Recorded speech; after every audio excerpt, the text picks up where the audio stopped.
It started with a letter taped to my door in bold red font. Notice of HOA violation, unauthorized use of garage space. At first, I thought it was a joke.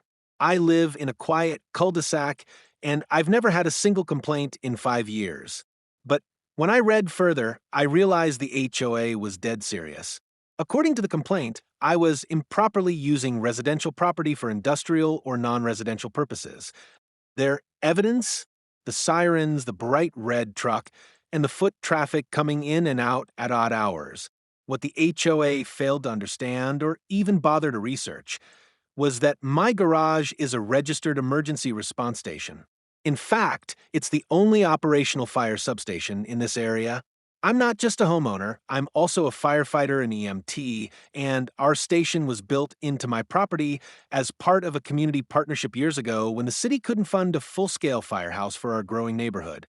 The HOA president, a particularly intense man named Gerald, sent follow-up emails demanding I cease all fire-related activity and threatened daily fines unless I vacated the garage within 30 days.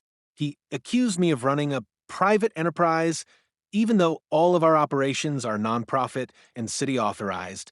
I invited him to tour the facility. He declined, saying it wasn't his job to inspect violators.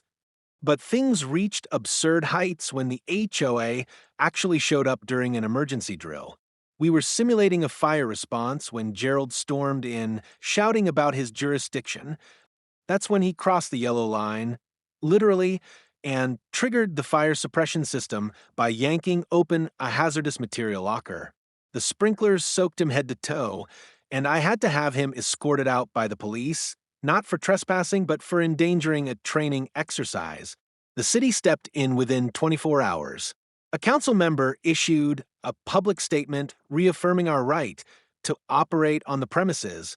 Our garage firehouse had responded to over 180 calls in the past year alone, including a nearby electrical fire that Gerald conveniently forgot we had contained within minutes. The HOA's threats were dismissed as overreach.